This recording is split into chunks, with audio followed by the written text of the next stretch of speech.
Hello दोस्तों, welcome back to तन्नीचे vlogs. तर आज मी चालली माझ्या मैत्रिणीच्या इथं, कारण आम्हाला तिकडून दुसरीकडे जायचं. आणि इकडे जायच्या वेळेस मला मस्तच वावर दिसून गेलं. त्या वावरात का लागला तर देवजाने.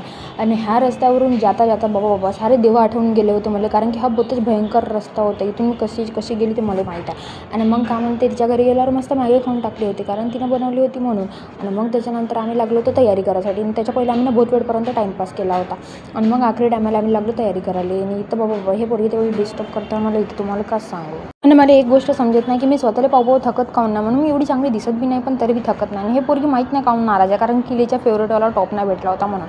आणि मग मी मस्त सर्वात पहिले तयार होऊन गेली होती. याच्या पहिले मी बहुत रडलो, कारण की काजळ लागलं होतं माझ्या डोळ्यामध्ये इतक्या भयंकर, म्हणून तुम्हाला काय सांगू ते नाही दाखवू शकत.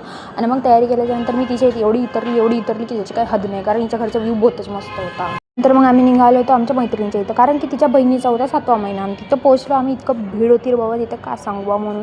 इथं मस्त प्रोग्राम चालू झाला होता. आणि त्याच्यानंतर आमच्या मैत्रिणीचा डान्स बी होता बरं इथं, आणि ते मस्त डान्स करून राहिली होती. त्याच्यानंतर मध्ये का नाही डीजेच बंद होऊन गेलं होतं. आणि आम्हाला वाट फक्त ह्याची होती की जेवण कधी सुरू होईल बा म्हणून, कारण की आम्ही त्याच्यामध्ये जेवू नाही शकत ना, म्हणून आम्ही आपले स्वतःचे थोबाड पाऊस टाईमपास करून टाकला होता. आणि हे पोरगी बी ब्लॉगर आहे म्हणते पप्पा, माहीत नाही, इथे ब्लॉग तर मी पाहिलेच नाही. आणि मग मी थोड्या वेळसाठी डीजेवाली बनवून गेली होती, कारण की यांच्या मोठाला बॉक्सच बंद होऊन गेला होता. आणि यांचे डान्स मस्त चालू होते. मग आम्ही बी चालू गेलो होतो थोडेसे फोटो व्हिडिओ काढायसाठी. आता इकडं आलो जेव्हा म्हटलं तर मेन लोकांसोबत फोटो ना काढून तर कसं होईल आहे का नाही.